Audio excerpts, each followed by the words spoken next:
जी students, हम question number 6 का second part कर रहे थे। सेकंड पार्ट जो है ना, यहाँ तक अब हमने इसकी जनरल टर्म फाइंड करनी है। जनरल टर्म फाइंड करने के बाद अब हमारे पास जो है ना वो जनरल टर्म यूँ आ जाएगी। अब हमने हमारे पास जो 4n - 3r है, अब हमने xn के लिए मालूम करना है। अब हमने इसको इक्वल टू रख लेना है, f4n - 3r को इक्वल टू n रखना है, ठीक है।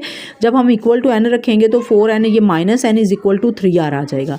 यहाँ से अब हमने 3n is equal to 3r, r is equal to n in 1। अब हमारे पास जो इक्वेशन 1 है इसमें हमने r लेना है n के इक्वल, तो ये हमारे पास आ जाएगा n+1 2n/n x की पावर, हमने r की जगह पे n को रख लिया। इसके बाद इसको ओपन करेंगे, ठीक है।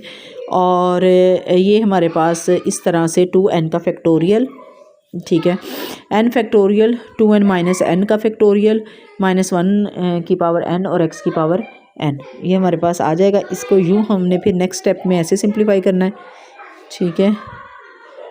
तो -1 n फैक्टोरियल का स्क्वायर आ जाएगा, 2n फैक्टोरियल n फैक्टोरियल का स्क्वायर -1 की पावर n x की पावर n, ठीक है।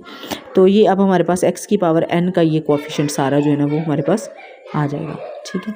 उसके बाद है क्वेश्चन नंबर 7। क्वेश्चन नंबर 7 है find the sixth term in the expansion of x² - 3/2 10। अब इसमें हमने जो है ना वो सिक्स टर्म जो है ना वो फाइंड करनी है, T6 मतलब।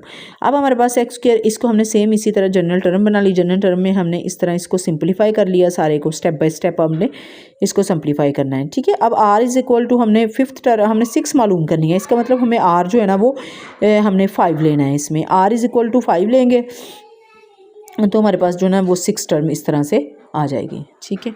उसके बाद है हमारे पास question number 8 find the term independent of x in the following expansion. अब हमारे पास ये टर्म है, टर्म इंडिपेंडेंट ऑफ x हमने मालूम करना है। गिवन है हमारे पास x - 2/x की पावर 10, इसको हमने यूँ पहले सिंप्लीफाई कर लिया जैसे हमने बाकी क्वेश्चन में करते हैं। जनरल टर्म है हमारे पास। उसके बाद putting the values we get, अब इसमें यहाँ से वैल्यूज़ जो लेकर इसमें पुट करके हम ये चीज़ हमारे पास हासिल हो जाती है, ऐसे क्वेश्चन 1 कह लेंगे, ठीक है। तो अब for the term independent of x put 10 - 2r is equal to 0। Independent of x के लिए हमने इस चीज़ को 0 के इक्वल पुट किया। जब 0 के इक्वल पुट किया तो यहाँ पे r की वैल्यू आ गई 5। अब हमने r को 5 लिया तो यहाँ से हमारे पास आ जाएगा यूँ इसका फाइनल आंसर, ठीक है। उसके बाद हमारे पास सेकंड पार्ट है। सेकंड पार्ट को भी हमने ऐसे ही करना है। आपने टर्म को इंडिपेंडेंट फ्रॉम x मालूम करने के लिए अब हम जनरल टर्म लेके, जनरल टर्म को यूँ अपने इसको ऐसे देख लें, बिल्कुल हर स्टेप को हमने यूँ सिंप्लीफाई कर लेना है, ठीक है।